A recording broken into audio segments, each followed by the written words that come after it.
recording. Okay, so here we go. So welcome, good evening, buonasera a tutti.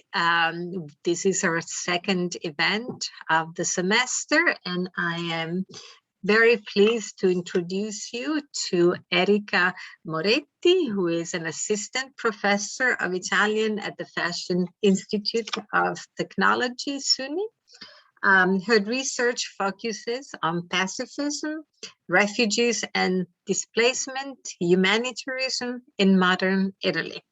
She has published extensively on assimilation policies in the United States, the Italian feminist movement, the Italian colonialism, among other topics. So her first book, The Best Weapon for Peace, Maria Montessori, Education and Children's Rights, which came out with University of Wisconsin Press this year. So it's fresh off the print, and we're very happy that she's come to Seton Hall to present it. And that's her talk today is drawn from this book. And it's an important book because, you know, we've heard and we know about Montessori and her educational models, but much less is known about her pacifism as the foundation of her educational activism. And the book really looks into her vision of the classroom as a gateway to reshaping society as a whole, not just from an educational point of view. Professor Moretti is currently working on another book, tentatively titled Family Reunifications at the End of the Empire, which examines how population movements tested the boundaries of post-colonial diplomacy and humanitarianism by focusing on the recently opened Pius XII papers at the Apostolic Archives.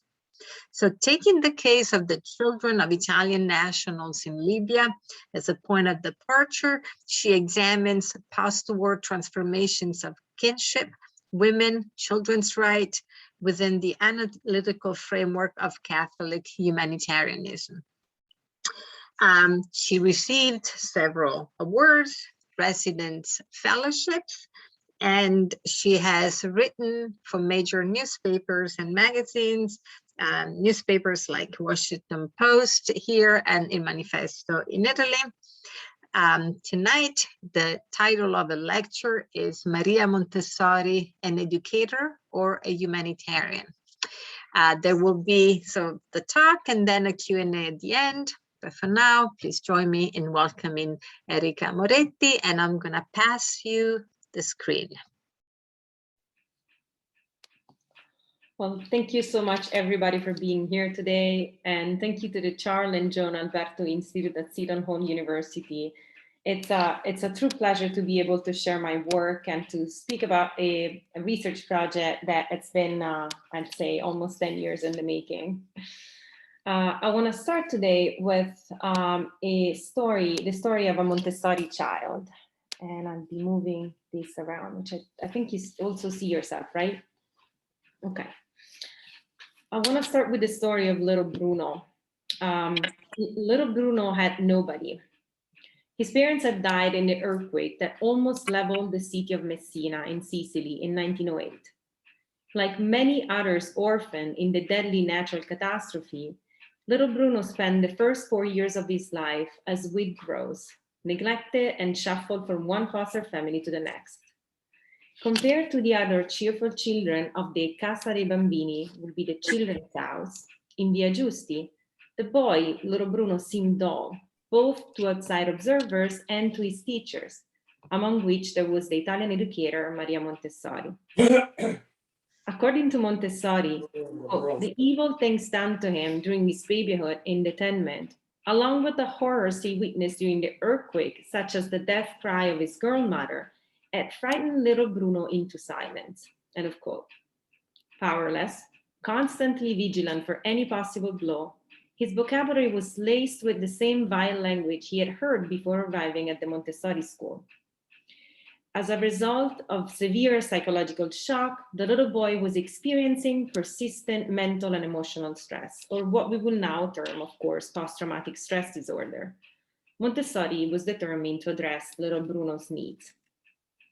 At the time that Bruno made his new home on Via Giusti, traditional medical, scholastic, and custodial spaces for children would not have been able to address his needs.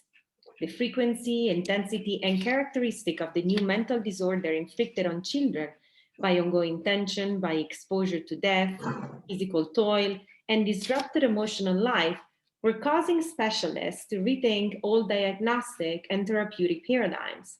Professionals such as specialized nurses or teachers capable of addressing the plight of young civilians affected by catastrophic events such as the earthquake were, of course, very rare at the time. But young Bruno began to receive care and instruction in an institution that sought to address the new physical and psychological problems that had been created by this natural catastrophe. A place in which the discovery of modern psychiatrists, the findings of progressive education, and the philanthropic spirit of the Italian feminist movement would coalesce. He had become part of a group of students housed at an experimental school in Rome, a space lent by Franciscan nuns to train Montessori teachers. The school adopted the pedagogical approach that had recently been pioneered by Montessori, who was inside conducting psychiatric and pedagogical research on the children there. Bruno had arrived at the Casa dei Bambini in 1910, shortly after the school had been inaugurated at the Franciscan Missionaries of Mary convent in Rome. And if you're interested in looking where Via Giusti is, it's right next to Piazza Vittorio, which is not far from Roma Termini, the main central station in Rome. Montessori schools had already welcomed sizable cohort of orphan earthquake victims before Bruno's arrival. The educator had in fact played a central role in the rehabilitation of children affected by the earthquake, contributing by 1910 to the opening of several schools in the affected areas in Calabria and in Sicily. Montessori found that the pupils had experienced what she termed a real mental wound. And here is another picture of the children orphaned by the earthquake engaged in one of the Montessori activities. Ahead of her time, she designed an activity to rehabilitate them and educate them to become fundamentally peaceful human beings. And this is the definition that Montessori herself gave. Montessori's work with young orphans fueled her to germinate one of her most critical intuitions, that her approach had therapeutic potential for the victims of trauma. This underemphasized aspects of Montessori's pedagogy is, instead, at the core of my work, which argues that Montessori envisioned an approach as part of a peacekeeping effort that began by offering children the chance of rehabilitation and reintegration into society. Let's look deeper into the Via Giusti experiment to see the way in which she thought she could achieve this very ambitious goal. When Montessori started working there, it was one of the few approved Montessori institutions. The convent also hosted a Montessori teaching training course that attracted several international students, many of them from the United States. In addition to the underprivileged neighborhood children, the school held 60 orphans ages 3 to 6 from the areas hit by the disaster. As Montessori recalls in the book, The Secret of Childhood, that school had been established primarily to take care, to take care of the orphan children who had lived through one of the greatest disasters in history, the earthquake of Messina. Some of the 60 of these tots were found alone in the ruins. No one knew their names or their social condition. A terrible shock had made them all very much alike, depressed, silent, indifferent. They were hard to feed and to put asleep. At night, they could be heard crying or weeping. And here is another photo of the children engaged in the Montessori activity from the Franciscan Missionary of Mary convent in Rome. Montessori was highly invested in rehabilitating these children through her educational approach, which had recently been systematized in the text Il metodo della pedagogia scientifica, which had been published a year before in 1909. She was convinced that with the stimulation of the senses, the soothing repetition of sensorial activities, and a stable environment, these children could recuperate their mental faculties. To this end, she designed an environment meant to stimulate the children, helping them work through the hardship they had experienced and return to life, both emotionally and physically. With this goal in mind, she created an aesthetically pleasing environment where children could be rehabilitated. And I think I'm one slide behind. I think that, yes, here it was, okay. This is another citation that is taken again from the book, a book that Montessori writes in the 1940s called The Secret of Childhood, where she recalls the experience a few decades later. I'm quoting, the site has been chosen for these unfortunate children. The site that had been chosen for these unfortunate children was a convent of Franciscan nuns with spacious gardens, white path, pools of goldfish, and beautiful beds of flowers. The garden of the convent, with its covered corridor, its broad gravel walks shaded by orange tree, its big open space about the fountain, forms an ideal playground, an open-air schoolroom.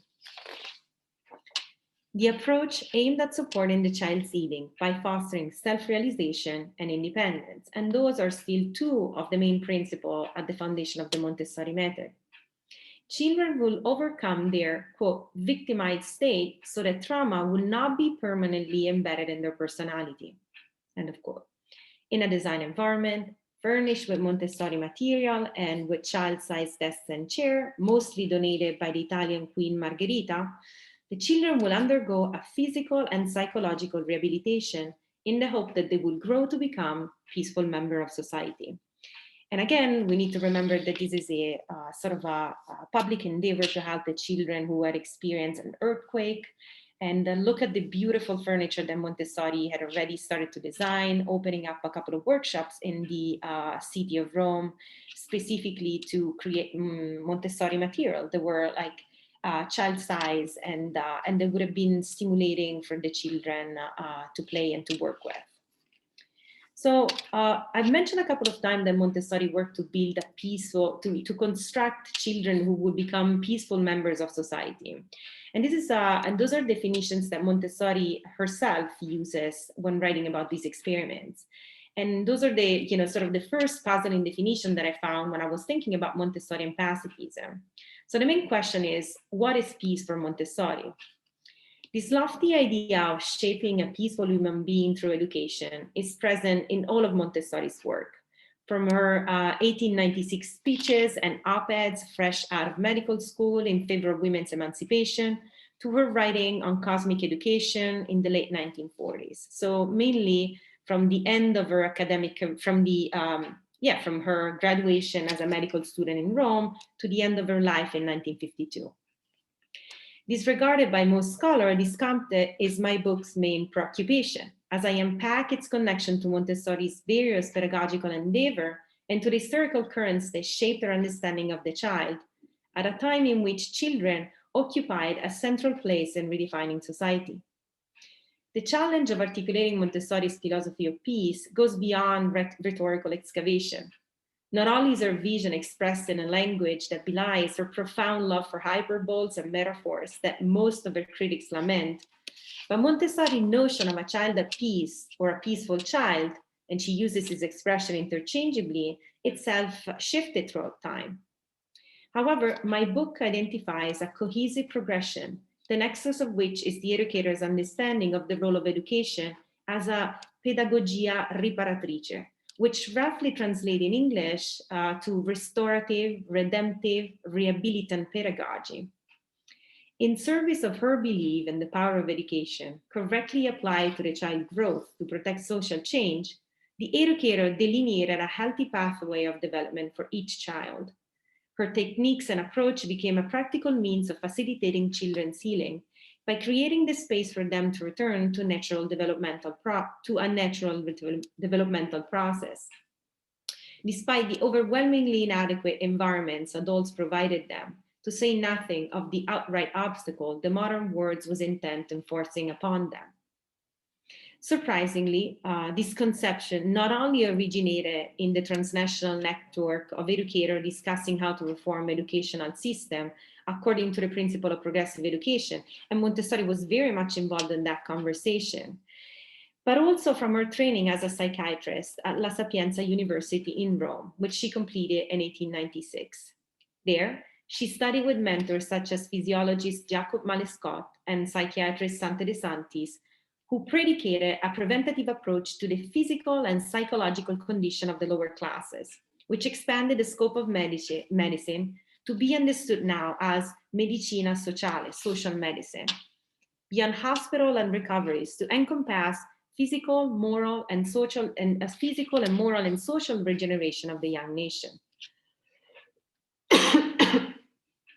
Montessori's understanding of education as a propeller of social change was rooted in her interest in social medicine, or the conviction that medical disciplines such as physiology, anthropology, and hygiene were driven by attention to reform and a denunciation of social injustices. Understood as medical knowledge, science was therefore, first and foremost, a means to improve the condition of the marginalized. The dissemination of scientific information would prevent the development of aggravated circumstances for those who lived at the society's margins.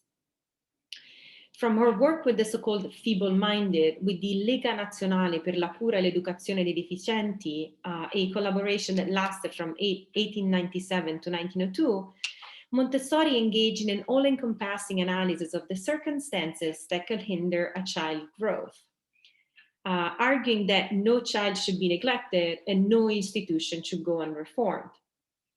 It's funny to think that Montessori thought that one of the biggest obstacle to a child's growth are the child's own parents. And as a person who has a toddler, I'm thinking about that constantly myself, and I'm happy to talk about that more later. At the time, scientific inquiry into the social body was not confined to the field of medicine. The second half of the 19th century and the first decades of the 20th century witnessed a shift in the conversation on pathology and degeneration, one that gave rise to a pervasive medical model of human behavior in political debates and social movements across the political spectrum. This medical and psychiatric view of national decline invoked the notion of social degeneration, wherein individuals could be distinguished from the healthy by various physiognomic traits. Doctors, teachers, and anthropologists began to widely apply the binary terms of normal and pathological and justify their intervention in political and social matters. This ductile dichotomy was extended to other dualities that served to describe the social body: corrupt and moral, morbid and wholesome, sane and insane, criminal and honest. As historian Robert A. Ney puts it, medicine and its ancillary sciences granted themselves a social authority to pronounce on the nature of the norm, to mediate between deviance and compliance. Within this medicalization of the public discourse, deviance was often analyzed in deterministic terms. This line of inquiry classified regional human typologies and pinpointed through medical and anthropological studies so-called degenerates: criminal, people with disability, poor people, etc. The Italian school of thought within anthropological criminology focused on racial degeneration and interpretation of pathologies having a purely organicistic origins. It also equated biological malformation with moral and psychological weaknesses. Theorists of degeneration argued that race and gender were marks of evolutionary difference and thus devised a taxonomy of human development. Montessori's conception of degeneration and her effort to halt degeneration stood in between that of anthropologists Léon Pierre Manovrier and Giuseppe Sergi. Giuseppe Sergi had become Montessori's mentor in 1902 while she was pursuing a second degree in philosophy at La Sapienza University. Following Manovrier, Montessori considered criminal tendency and more generally all pathology to be degenerative and hereditary. But she also saw education, and this is the key of her pacifist intervention, as having a rehabilitative role and worked to devise tools to catalog and monitor all anthropological and physical information on the child, just like Giuseppe Sergi, the anthropologist Giuseppe Sergi did with his own Carta Biografica, which was a tiny booklet that the teacher had for each student in which the teacher, through scientific observation, would sort of annotate the cognitive and developmental growth of each child. In order to achieve rehabilitation, however, schools had to be reformed and educators had to rethink how they assess students. A new pedagogy, based on scientific principle and rigorous observation of the child, will act as a preventative measure against possible degeneration, ultimately shaping what Montessori termed a balanced individual, someone who will seek harmonious relationships with his peers and family. And this is sort of like the kernel of Montessori's pacifist thought. It's a child who is able to act harmoniously with his peers and then to expand his behavior onto the way he acts with his family. This process of rehabilitation is exactly what young Bruno experienced.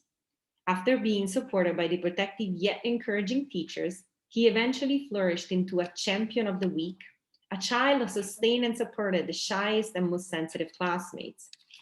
Through the didactic apparatus, such as playing with the building blocks on the carpet, Bruno not only mastered many of the activities, but regained a sense of tranquility and peace with his environment and peers. The Montessori, the Casa dei Bambini in Via Giusti, formed in the wake of destruction, that served as an ideal environment for the rehabilitation of those affected by the disaster, and ultimately for the production of what Montessori called moral and civic-minded, independent human beings. Montessori's restorative pedagogy was not only meant to rehabilitate children with developmental or physical delays, but was at the foundation of a plan to produce a physically and psychologically sound citizenry for those who had suffered all sorts of trauma. All children, now self-assured and passionately absorbed in their own work, will naturally resort to peace, averting disruptive movement and violent behaviors. Not every child Montessori worked with came from a disadvantaged background, and not all who benefit from this rehabilitative educational approach endure extreme stress. Children from wealthy families, for example, such as those as the Via Famagosta's Casa dei Bambini, which had been inaugurated in 1908, would also experience different kinds of developmental hindrances. For example, a total lack of sensorial stimuli or emotional neglect. And those were children from a very wealthy neighborhood. But Montessori said that anybody could benefit from such approach. Anybody will thrive through such a pedagogy that was designed to create self-determination and autonomy in children. In addition to conceiving education as a means to achieving peace, and this is something that Montessori, and I give you just an example from the beginning of her career, but it's something that Montessori will continue working on throughout her life. In addition to conceiving education as a means to achieving peace, Montessori also worked for social reform through humanitarian and legislative intervention, both at the international and national level, to promote the rights of children. Though Montessori was a well-known pacifist in her day, historians have generally considered her work in the field of humanitarianism to be secondary to her pedagogical efforts. Her writings on this topic have been regarded as an intellectual side project of a woman who was more concerned with the practical goal of educating youth. You will, for example, see, I chose these two pictures because you have the Pink Tower, which is a piece of Montessori didactic material that it's fairly well known. And it's utilized to, I have the description of the image that it's covered here, but it's utilized to improve fine motor skills in children. So it's given at around the age 2 or 3. But Montessori's writings on the topic of peace have been regarded, usually as an intellectual side project of a woman more concerned with the practical goal of educating youth. The unilateral and top-down view historians have of conflict resolution, peace building, and humanitarianism has undermined the coherent and sophisticated big pictures of Montessori's thought, favoring instead the practicality, intuition, and nurturing aspects of her work on childhood. This missed opportunity has also to do with the educator gender. Those studies on feminism and maternalism in state and non-state humanitarian actions have started to emerge. Little has been done to evaluate the role of women in humanitarian discourses and practices, or to analyze in which constructions, norms, and ideology of gender both shaped and were shaped in humanitarian contexts. But Montessori was indeed very engaged in humanitarian action, especially from the beginning of World War I to the end of her life. Her first contribution to the conversation on disaster relief and conflict resolution were born out of her work with children impacted by the Great War. It started once again in the classroom. 10 years old Cécile was a Belgian refugee who had fled to Paris seeking shelter from German soldiers who had invaded her country. Cécile was being educated in a Montessori school in the French capital with many other children who had escaped the horrors of the so-called rape of Belgium. She is probably among the children that you see in this photo based on the age. Cécile had vivid memories of her family's plight, but to Canadian journalist Redford Warren, she showed no sign of shock. Unaffected, she recounted the horrors of the occupation. One day, I went for a walk and a German called to me. He spoke to me in his own language, but I did not understand a word he said. I think he wanted me to make him some coffee, but I'm afraid of going among strangers whom I do not know. So I ran away, but he ran after me to kill me, I think. He caught me at the end of the railway, but I cried as loud as I could, "Mama, come and help me." Then the German gave me a hard box on the ear and he let me go. After that, some bomb fell on the street. Our poor neighbor was going out to buy bread and a bomb hurt her. She fell down beside a house that was half in ruins. We lifted her up and we went with her to the hospital, and 2 days later she died. Cécile had just arrived in one of the schools founded in 1916 by the American philanthropist and Montessori educator Mary Rebecca Cromwell. Cromwell had gathered children, mainly French and Belgian refugees, and utilized the Montessori pedagogical apparatus to educate them in 3 schools in the outskirts of the city of Paris. She had recruited and trained Belgian and French women to help her run the classes, selecting those who had suffered from the war, the widows of the Battle of Verdun, Champagne, and Somme, so that they could emotionally connect with their pupils. And here there are some photos of the main Maria Rebecca Cromwell School, the school for French and Belgian refugees that utilized Montessori material. The schools were in Fontenay-aux-Roses, and I mainly have photos of this school, but there were also 2 other schools in Saint-Sulpice, which is another small town in the outskirts of Paris. This is probably outdoor dining in the Maria Rebecca Cromwell School in July 1916. I imagine those to be, but again, I'm not certain that those are the widows of the battles of Verdun mentioned in the Montessori article that I found, taking care of the young children who had escaped Belgium and northern France. And something else that was occurring with this specific project was that, here is a dormitory, of course. The children were hosted within the actual building, most of them being orphans. And something else that was happening within this project was that Mary Rebecca Cromwell had decided to engage French soldiers who had been mutilated during the conflict to produce Montessori didactic materials. And here you have a photo of the Montessori workshop in the city of Saint-Sulpice. And here is instead a moment in which the children of the Montessori school visited the Montessori workshop to learn and see what kind of material was being prepared for them. And this is part of a brochure for gathering money to help the refugee. Mary Rebecca Cromwell, who came from an affluent New York family and had arrived in Paris at the beginning of the 20th century, financed the entire project. Montessori, despite being already fairly famous in 1916, did not have the money to open 3 schools in the outskirts of Paris. As with her earlier success with the earthquake victim, Montessori's pedagogy was able to calm the children's overstimulated mind and distract them from the haunting memories of the war. The extreme deprivation endured by the refugees and their family had left profound marks in their minds. The dire living conditions, the scarcity of food, and the need to hide had stunted the children's mental and physical development, as described by another orphan of the war, Marcel, another student of Maria Montessori. We lived in Arras for more than a year in a cellar.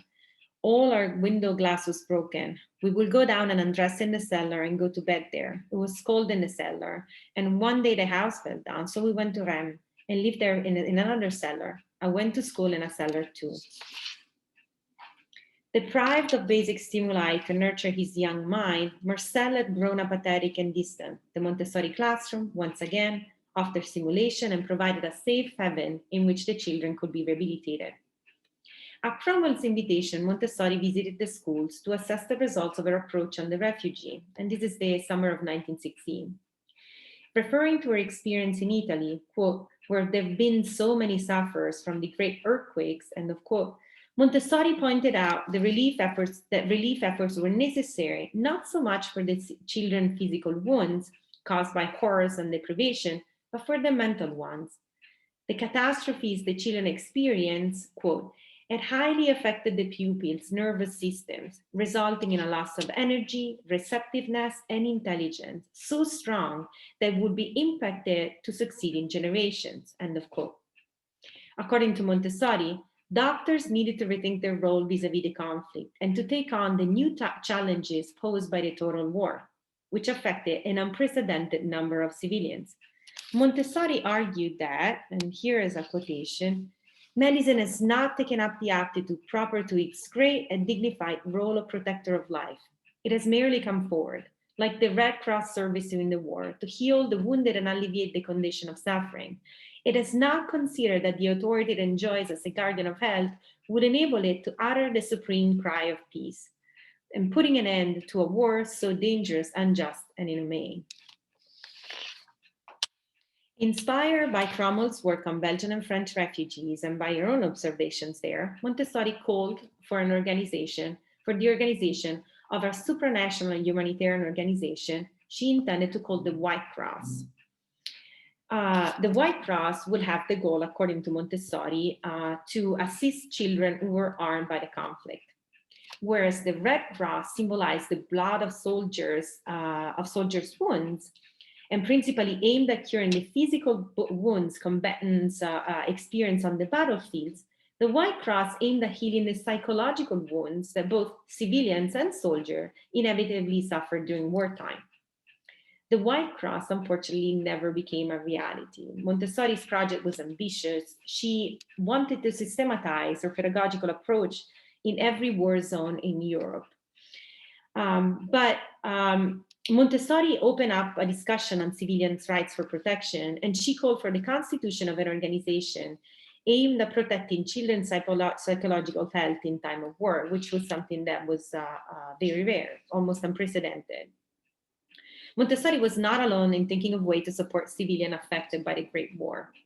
Whether that occurred under the aegis of the Child Welfare Committee of the League of Nations, which was instituted after World War I, or via the work of nation organizations such as the Save the Children Fund, the plight of hundreds of thousands of child refugees or displaced children became in Europe a non-partisan issue, the focus of international organization in a continent that was otherwise in ruins. The work of Eglantine Jebb, and I'm mentioning it just as a comparison here, the founder of the Save the Children Fund in 1919, and the writer of the Declaration of the Rights of the Child in 1912, the latter a milestone in the advancement of children's rights, can offer here an example of the conversation that was occurring parallel to the work of Maria Montessori, and can also give us a sense of the educator and recognized achievement in the field. Above all, organizations like Save the Children Fund, which is still a main actor in humanitarian actions in favor of children. You see probably every time you open YouTube, you get one of those commercials trying to get private donations to help children in different parts of the world. Organizations such as Save the Children, which had recently been founded, it was founded in 1919, were principally concerned with the material needs of children. The psychological impact of the war did not constitute a primary concern until the end of World War II. And that would occur thanks to the work of psychoanalysts like Anna Freud, who would be working and experimenting and observing children affected by the bombings on London from 1943 to 1945. And surprisingly enough, she would do that while the children will be educated with the Montessori method. So this would be a concern that starts being part of the conversation only 30 years later. The difference, but the shift between material care for children and psychological care for children is not the only difference between what Montessori was suggesting and what the conversation and what other organization was proposing. The differences are also theoretical. Amid the rising tide of internationalism, child welfare organizations were able to set aside the division of the Great War and to engage in what has been defined constructive philanthropy and reparative nation building in the aftermath of World War I. They secured great victories, chief among which was the 1922 Landmark Declaration of the Rights of the Child, written by Eglantine Jebb, again the founder of the Save the Children Fund, and adopted by the League of Nations in 1924 as an affirmation of its commitment to protect children's economic, social, and psychological needs throughout its member nations. The Declaration of the Rights of the Child was drafted within this climate of collaboration during a moment in which the entire international community took an interest in protecting youth, adolescence, and childhood. The declaration contained many elements that were to become influential to children's rights activists such as Montessori herself, though Montessori did not contribute to its drafting. First and foremost, the declaration incorporated a call to foster children's spiritual development, highlighting their need for moral and emotional support in time of distress. It established the principle of children first for receiving relief in emergency, paving the way for a now universally accepted axiom that broke with the tradition of considering non-combatants as government least valuable and most expendable citizens. The declaration also brought up the principle of universality, according to which all children, regardless of nationality, faith, race, or any other characteristic, were entitled to protection. At a time when anti-patriotism could result in imprisonment, this document took a courageous stand. Though revolutionary, the document was also principally concerned with the provision of children's needs, as opposed to a thorough re-evaluation of the children as a possessor of rights. Like the organization that promoted it, the League of Nations, this declaration was a radical departure from the past, and in other ways, it fit squarely into an earlier Victorian tradition of great power paternalism. It followed a pattern throughout Europe in the first decade of the 20th century, in that it was devoted to the traditional area of prevention, protection, and provision for children. As I mentioned before, Montessori did not engage directly in the drafting of the declaration, yet she both contributed to the conversation that led up to it, and it was profoundly inspired by it, even while surpassing its bounds. As the Time of London put it in 1939, at the end of a decade-long commitment to children's rights, Montessori's work on peace changed drastically the way we look at children. It proposes a completely new way of looking at his needs and his place in society. While elaborating her own pacifist agenda, Montessori became a key interlocutor in global discourses on humanitarianism, disaster relief efforts, and pacifist action, often anticipating strategies and techniques that would be implemented in the aftermath of World War II.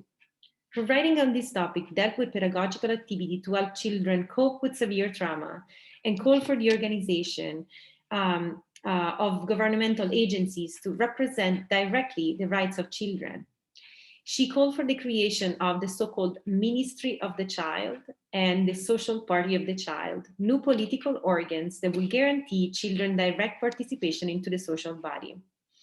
On the eve of World War II, the educator issued what she termed a sharp call to the public conscience. So the declaration is from the 1920s, and Montessori started speaking openly about children's rights in the 1930s. It's a series of lectures that she delivers in international forums throughout Northern Europe.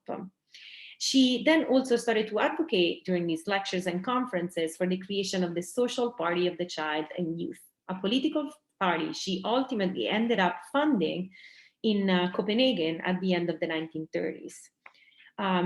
The Social Party of the Child had the goal of advocating on behalf of children to increase their participation in political decisions. Of course, as you might imagine, this is the end of the 1930s. The project that Montessori had just inaugurated with the Social Party of the Child didn't go anywhere though she continued writing on the topic of children as the subject of human rights instead of the object of political intervention for the next 10 years. Children's advocates instead were arguing for tutelage and protection without recognizing children's political status and their capacity to exercise direct political power. Children's needs were identified and administered by adults, denying them a full membership in society and reinforcing an adult-centric notion of citizenship. The very same 1924 Declaration of the Rights of the Child that had so intensified the conversation on children's rights and influenced Montessori made no reference to the actual rights. The document fit within the realm of child welfare and reflected the undisputed assumption that children had to rely on the adult protection to exercise their rights. Children remain the object, not the subject of international law. The discourse still revolved around the adult's obligation around the child. And from a political standpoint, children were neither seen nor heard. They were treated as subject of something else, not as described by historian Maggie Black, quote, as a category of humankind who deserves consideration in their own right, end of quote. But Montessori shifted the conversation. Though the notion of the child as a possessor of rights would not become popular until the 1989 Convention of the Rights of the Child promoted by the United Nations. Montessori's work on peace is not entirely unknown. Her writings on this topic from the 1930s are relatively well studied, at least in the field of scholars who are invested in Montessori's work. They're part of a collection of essays that is entitled Education and Peace, which was originally published to support Maria Montessori's candidacy for the Nobel Peace Prize in 1949, 1950, and 1951. She died in 1952, so the Montessori movement stopped supporting a candidacy. You can nominate somebody who's not alive.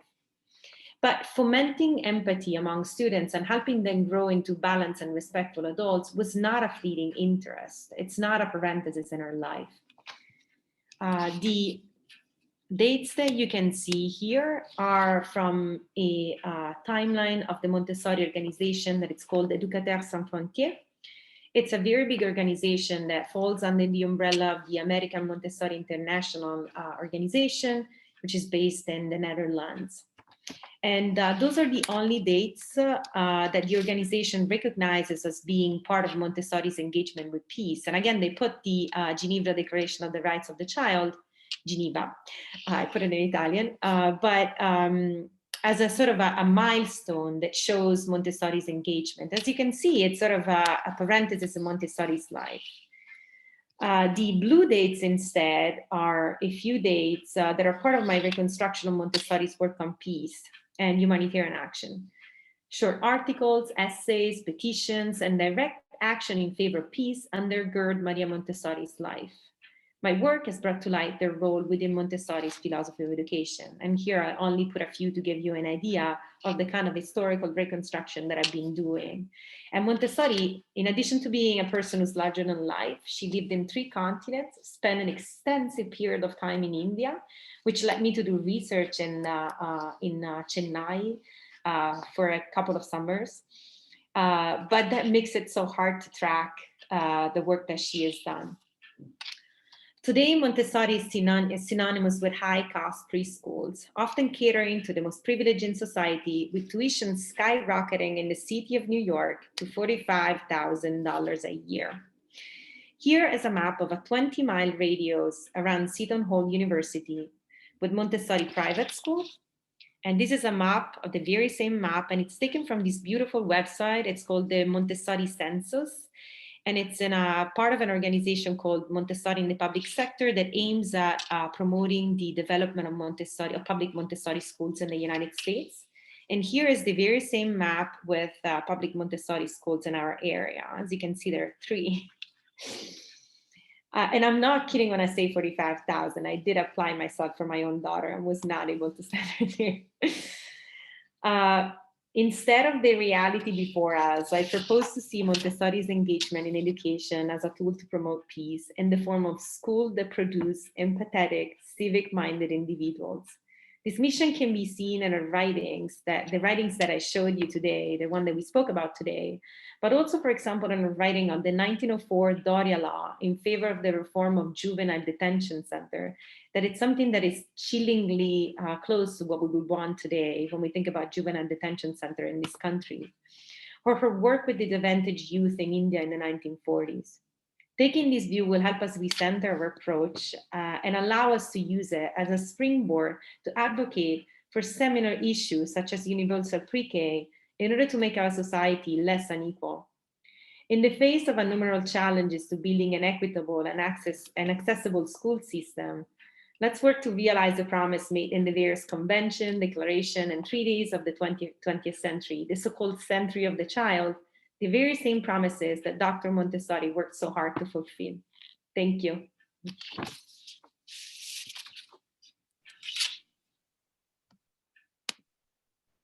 Thank you, Erika, for this wonderful presentation. My sister went to a Montessori public school in Rome, and I know some of the aspects of her educational philosophy, but I didn't really know this pacifist angle of her thoughts. So very, very interesting. And certainly I did not know that Montessori school was so popular in the New Jersey, New York area in private schools. But it is also true that often preschools are private in this country, so they would be it would be more common in private rather than public. Absolutely. I've been highly invested because I have a toddler myself. So the effort that Mayor de Blasio has made to promote free pre-K3 and pre-K4, it's sort of kind of like worked in the opposite direction. But it is very diffused in the New York area. And now the newest, I would say, fad to a certain extent, it's the Reggio approach by Malaguzzi. So it's a kind of a, it's more of a name, it's more of a brand. The Montessori name is not patented. The schools that I highlighted are only the ones in which the personnel is trained within the two major organizations, but otherwise it is full of Montessori-inspired school. There hasn't been a daycare or a preschool that I visited that wasn't saying that was Montessori-inspired, which made me, it was surprising to me how appealing the concept would be. Mm-hmm. Okay. So thank you. So let's open now. If you can take the screen, if you can unshare your, thank you, so I can see better. So yes. If there's anyone who would like to make a comment, ask a question, a clarification, please come forward. Okay, I see Isabel Santiago Vega. Please go ahead. Thank you for your presentation. I just wanted to maybe ask you to clarify or comment a little bit more on the idea that you put forth about how Montessori believed parents inhibited a child's development, and maybe get a little reasoning as to why that is. Yes, absolutely. This is theoretical, right? On an everyday basis. Montessori herself, I think this is a curious part of her life. Like every great pedagogue, Montessori abandoned her child. She had a child out of the wedlock.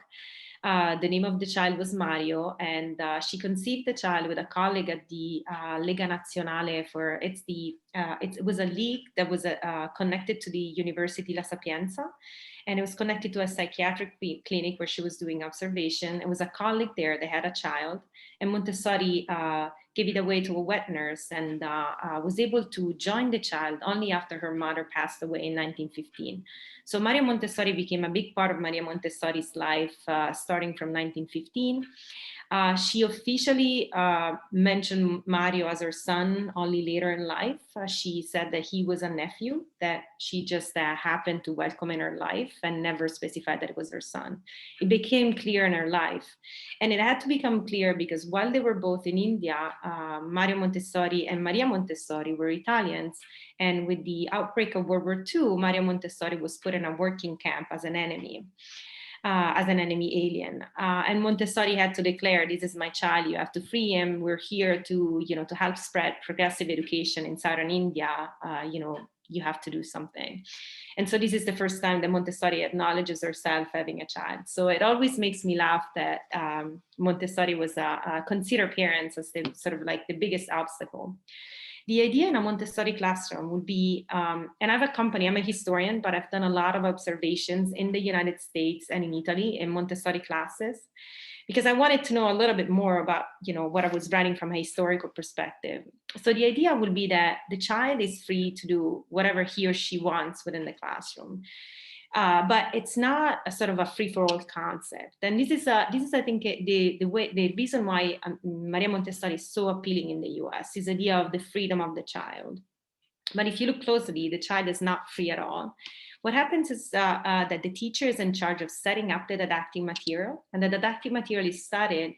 It's connected to the stage of development in which the child finds him or herself. So once the classroom opens, the children can enter, and they have at their disposal any piece of the material they want. And the material is so well designed, and it's so appealing to it's so stimulating to their 5 senses. And Montessori works extensively with stimulating the 5 senses of the child, that the child is free to do whatever he or she wants.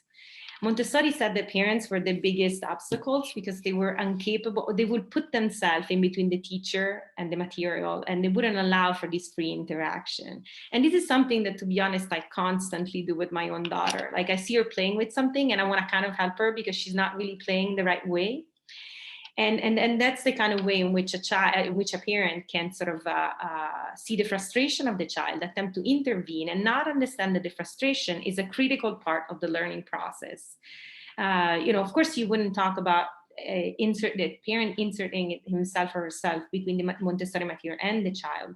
But, in everyday activities, when the child tries to refine his or her fine motor skills, like trying to put on a jacket, trying to put on socks, that matter, like runs away to be faster, runs to the child and put the socket in.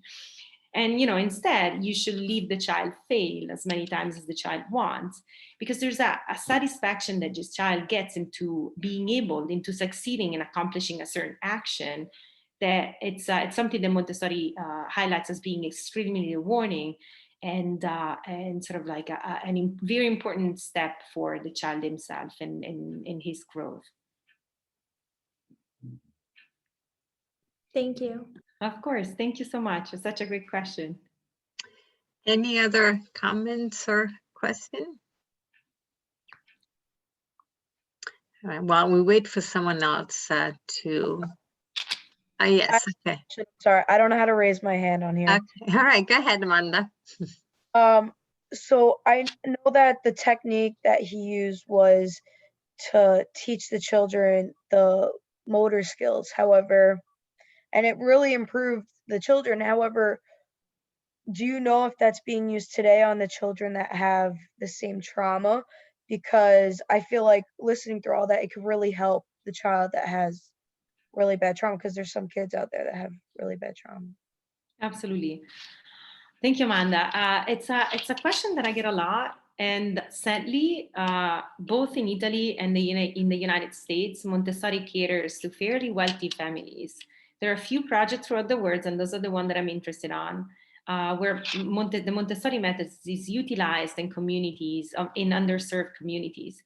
There was a beautiful article in La Repubblica, one of the main Italian newspapers, of one of the biggest daycare in Kabul that recently closed. It was a Montessori daycare. I spoke extensively with the director of the daycare in the past years, and we put together a couple of workshops and conversation in order to establish better communication and what are best practices for the use of Montessori in such context. The organization I was telling you about, Educateurs Sans Frontières, which the name mimics the Doctor Without Borders, because we'll be educators without borders, has a few but really interesting projects. One of them is with a nomadic community in Kenya. The Montessori teachers are trained locally, and the material is revised to sort of attend to the needs of the community. So it's Montessori material that you can pack and move with you. And the training occurs in different areas of Kenya. There's another project in London with incarcerated women where Montessori trained teachers go in a specific space and teach those mothers and their children who are part of the, who also live in the prison to utilize the Montessori method. But aside from that, there's not too much. And there hasn't been a specific conversation that highlights the sort of like what Montessori called the therapeutic aspects of her approach for children being affected by trauma. So I constantly get emails and, you know, I get emails like, oh, can we open a Montessori school in Rebibbia, this famous prison in Rome? I'm like, I can't, but you can if you want to. So I'm trying to put together a roundtable where we can discuss that, and I can present the historical conversation leading up to a project that could see the use of Montessori in such context. I mean, she highlights what the benefits are and how to achieve them. She talks about the fact that the Montessori child engages endlessly with an activity because it gives him a sort of a pleasure that allows for repetition, and the soothing of the repetition, the soothing feeling that repetition brings allows the child to overcome trauma.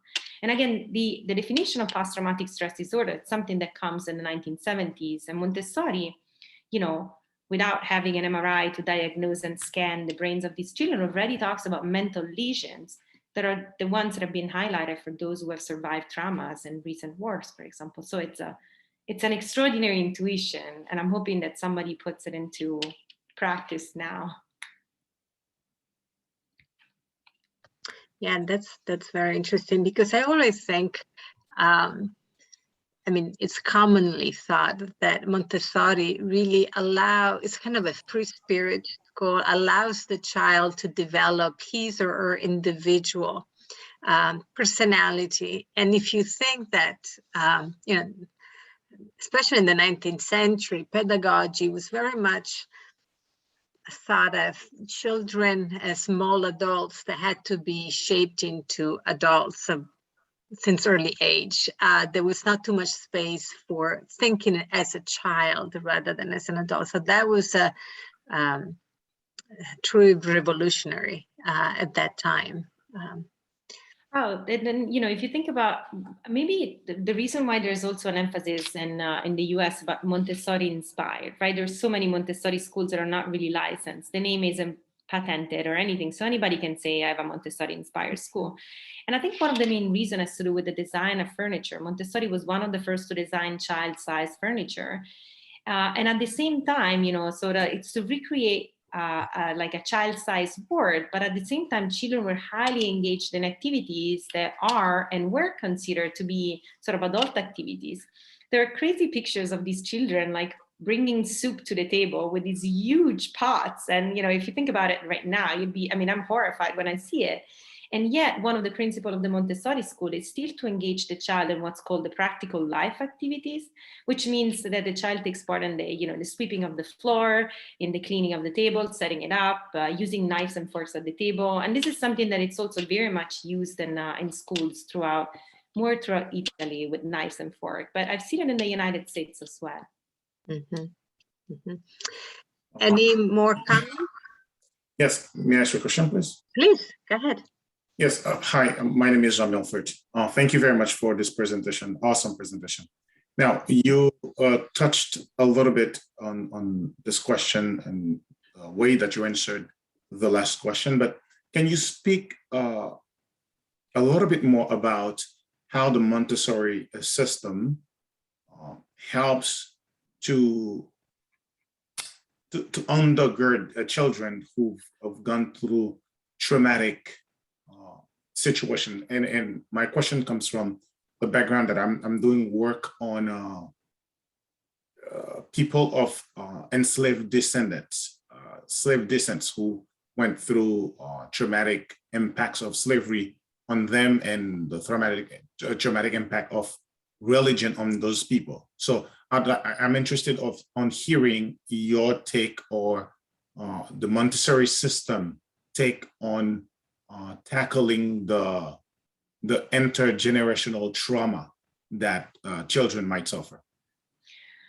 Yeah, thank you so much. I mean, this idea of trauma being passed on from one generation to another one, it's something that Montessori insists on constantly. And that has to do with the conversation that she was having with the Italian School of Anthropological Criminology. Sergi was Maria Montessori's advisor, and he's one of the main anthropologists.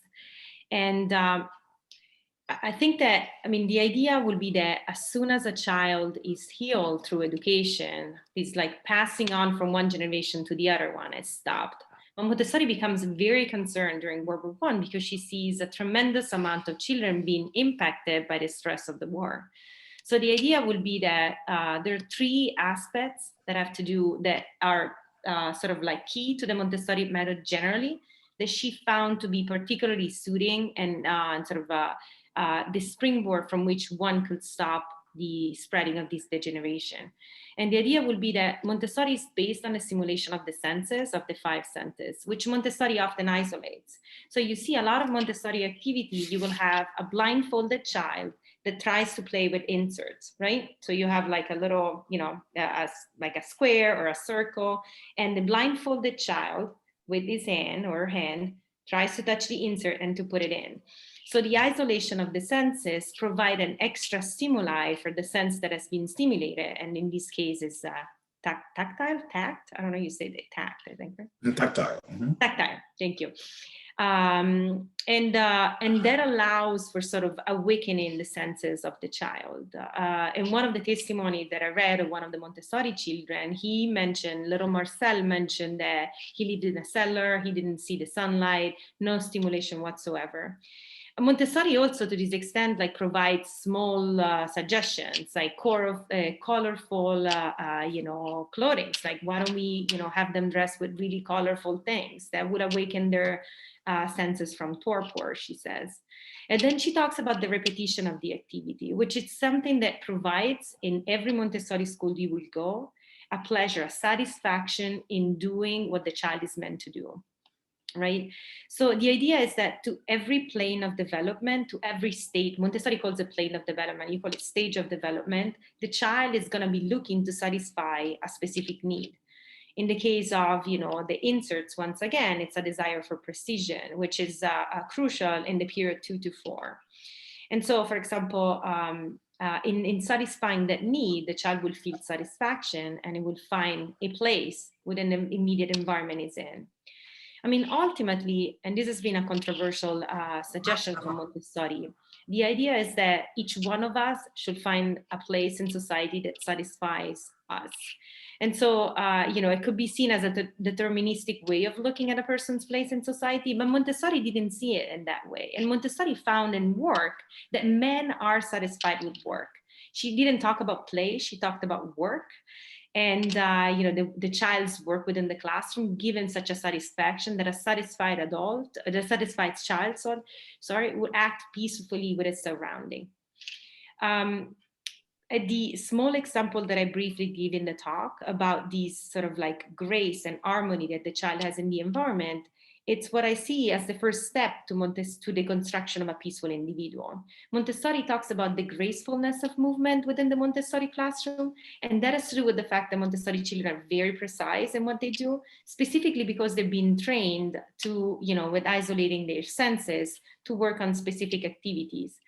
And I think that that sort of like peace within the environment then spreads on to, you know, the child coming back home and behaving the very same way in front of the family. This is something Montessori says, and sort of spreading that sort of desire for outer harmony with the rest of the world. Thank you. Thank you. I hope I answered your question. Yes, I mean, along the line, yes, at least. Thank you. I think we have a comment from Dorothy. Go ahead, and then we're probably going to close. Go ahead, Dorothy. Thank you for your presentation tonight. One reference to Mr. Milfort's question is in the Montessori classroom. One of the first principles we teach is the children, we teach them respect for self and respect for others, and then respect for environment. So respect for self leads to so much self-awareness and being a part of a community and your responsibility within the community. And as you spoke about the grace and courtesy, it transforms them before our eyes. So it has so much to do with inner healing and healing within a group. So I just wanted to comment on that. I've been at Thank you. 30. Like the idea of transformation. Thank you. Yes. There's an activity, I don't know if it's still done. It's done in certain schools in the US. It's called the game of silence. And I'm sure, I don't want to describe it, Dorothy. I'm sure you can do a better job. Gandhi was a big interlocutor with Montessori. They start talking in the 1920s, 1930s, then Montessori goes to India, continue talking. And Gandhi compares this activity, in which, please, Dorothy, correct me if I'm wrong. At the time, the children were like in a sort of a room with dim light, all quiet with their eyes closed, and then they were called by Montessori. I know the activity from 1910. I don't know how it's done in 2021, but Montessori will call the children one by one from outside the classroom, and they will have to stand up, making the least noise possible, and leave the room quietly. Gandhi read about this activity and said that this activity was very close to the work he did in ashram, which is where Gandhi was working on education, a plan for educating Indian children. And he said that it was very close to the idea of meditation, which is one of the key concepts right now in education and peace. And it's something that has been proposed in many curricula, both at the preschool level and at the elementary school level, to foster empathy, understanding, the capacity for listening. And so I don't know if it's something that it's also discussed in 2021 United States, is it? Yes, absolutely. You gave a beautiful description. Now in these days, we sit, the lights can be off or on, and we usually sit in an ellipse or circle, and we just start to take deep breaths and kind of calm our body and get used to become aware of ourselves. And we call it holding the peace or keeping the peace. And we just stay with our eyes closed, and we're sitting cross-legged, and the children just seem to enjoy the nothingness. And slowly, maybe I will whisper their name one at a time when the peace begins to break slowly. And then they will stand up and choose work and go to the room and choose work. So there's many ways to do the peace, and it varies across the world. I've seen it in so many different forms, but yes, thank you. Thank you for bringing that to everyone's attention. Thank you. Thank you, Dorothy, for your insights and comments. One last question, comment from Chiara, I understand has one, and then we will close the night. Go ahead, Chiara. Okay, yeah, so I'm from Germany, and in Germany we have elementary schools for children who has problems to learn or to concentrate in school, and they're called Montessori. And I was wondering if they are from the same organization or if that's just the same name, and if yes, how widespread is the whole Montessori organization, and if it is an international thing. Oh, Chiara, thank you so much. It's really widespread. In the US, I think there are almost 4,000 Montessori schools that are accredited with Montessori organizations. Italy has, for example, 243. They're mostly private, but they're all over the world. I get, I spoke to an organization in Bogota, Colombia on Friday, and it was like more than 1,000 people. It's really widespread. It's becoming more popular in China right now. There's a lot of Montessori, they call it the Montessori fever in China, but it's a global phenomenon. And that has to do with Montessori being extremely entrepreneurial and creating organizations that have supported her work throughout the decades. She died in 1952. When it comes to children with intellectual or cognitive disabilities, Montessori started with these children. She was a psychiatrist. She graduated from medical school. And surprisingly, what she was able to achieve while experimenting with children with intellectual disability was that they passed the elementary school exam with higher grades than so-called normal children. And through these results, Montessori was called to operate a school in a sort of a rundown district in the city of Rome. So she continued to work, and there are several Montessori schools that cater to specific constituencies, but I think it's not specific. Maybe it's that specific school in your area. It's not specific. And there are several schools that deal with people with different people, but not that I know of. Okay, so I want to, first of all, thank Professor Moretti on behalf of the Alberto Italian Studies Institute and everyone here at Citronol for coming to us and talk to us about this remarkable woman who clearly is still today, in the next century after her life, shaping the way we think and we act on children's education all over the world. Thank you for writing this book and bring so much of what you talked today to our attention. Thanks everyone for coming, and have a wonderful evening, everyone. Buona serata a tutti, and see you sometime soon, everyone. Ciao. Thank you. Bye-bye. Buona serata. Thank you. Grazie.